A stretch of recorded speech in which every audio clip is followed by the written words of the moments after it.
बोलते हैं resistance box, 2 terminal, ये है micro ampere, galvanometer, positive negative इसको होता है, इसको भी पॉजिटिव नेगेटिव होता है। ये है बैटरी, इसके अंदर बैटरी है, इसका रेड पॉइंट मतलब पॉजिटिव, ब्लॅक पॉइंट मतलब नेगेटिव। ये आपका की करंट सेन्सिटिव्हिटी करतो आपण, ठीक आहे। आता इथे हे जे कनेक्शन हे जे असं आहे हे डायरेक्ट असं लावून ठेवायचं डायग्राम, इथे बघा, ये जो डायग्राम है यहाँ पे दिखाया है, हा आता एफ नाही आहे, हा ई आहे। बॅटरी, बॅटरीच्या पॉझिटिव्ह पासून कनेक्शन चालू करायचं। बॅटरीचं पॉझिटिव्ह कुठे गेलं? रेझिस्टन्स बॉक्सला। रेझिस्टन्स बॉक्सच्या दुसरं टर्मिनल कुठे गेलं? मायक्रो एम्पियरला। मायक्रो एम्पियरचं नेगेटिव्ह कोणाला गेलं? जॉकीला। आता इथे 4 वे की लावली आपण, 4 वे की न लावता आपण साधी की लावली ही वाली, ठीक आहे। 4 वे की नाही लावायची आपण। गॅल्व्हनोमीटरचं इनडिरेक्टली कुठे गेलंय? कीला गेलं। कीचं नंतर कुणाला गेलं? नेगेटिव्हला गेलं। एक लक्षात ठेवायचं, बॅटरीमधून काय फ्लो होतं? करंट। करंट कोण मेजर करतं? एम्पियर।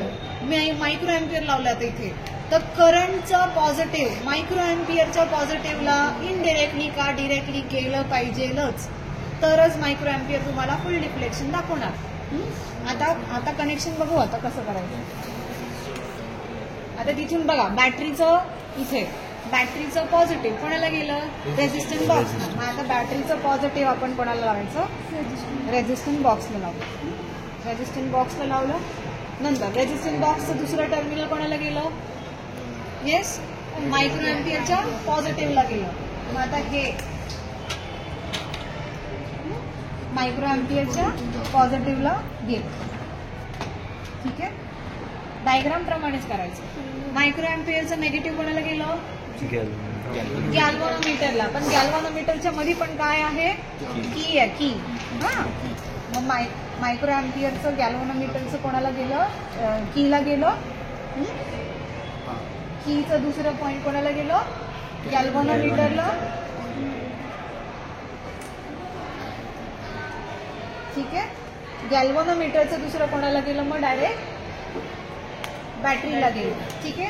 आता ही की इथे लावा किंवा इथे लावा, काही प्रॉब्लेम नाही, पण आपण एक की स्किप करणार आहोत, कारण ती की आपण कम्युटेटर की आपण लावत नाही, 4 वे की आपण लावत नाही, ठीक आहे।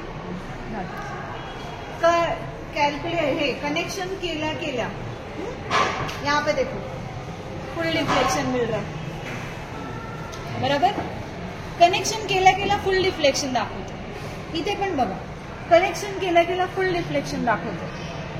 जर कनेक्शन चुकलं तर फुल डिफ्लेक्शन दोघांमध्ये एक कोणातरी लागणार नाही कनेक्शन, कळलं का? कनेक्शन प्रॉपर पाहिजे। कनेक्शन केल्या फुल डिफ्लेक्शन। आता हे झाल्यानंतर इथं ऑब्झर्वेशन टेबल बघा, यहाँ पे देखो फॉर्म्युला।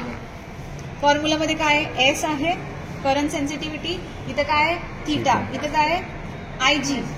एवढेच कॉलम इथे आले। फक्त आयजीचे आपण 2 कॉलम करणार आहोत, कारण मायक्रो एम्पियर आहे, मायक्रो एम्पियरचा एम्पियरमध्ये कन्वर्ट करायचा। आता बघा, हाच फॉर्म्युला बरोबर या फॉर्म्युलामधलं सगळंच्या सगळं टेबलमध्ये आहे। रेझिस्टन्स, रेझिस्टन्सच्या नंतर इथं कोण आहे?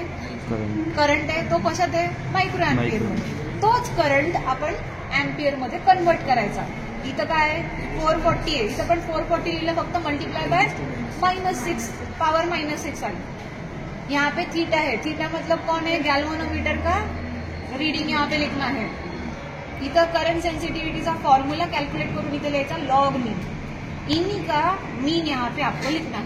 मीन होने के बाद आपको ग्राफ निकालना है। कळलं सगळ्यांना? आता रेजिस्टन्स किती काढायचे? 3000, 3500, 4000, 4500।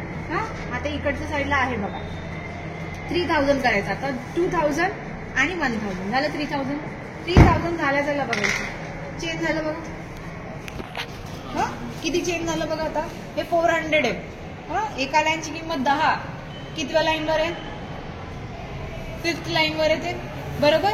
म्हणजे 450 आन्सर आलं। किती आलं? 450। मग 450 हे कोण आहे? मायक्रो एम्पियर आहे। आता कुठेतरी कनेक्शन लूज आहे म्हणून ते हलतंय। कनेक्शन आपलं काय आहे? लूज आहे, म्हणून कनेक्शन सगळे कनेक्शन टाईट पाहिजे। आता इथं 450 लिहायचं।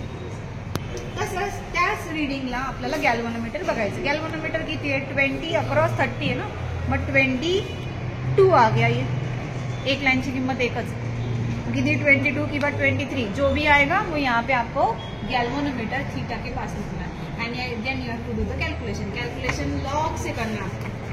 कैलकुलेशन किया ना, लॉग से कैलकुलेशन करना है. कळलं? आया ना.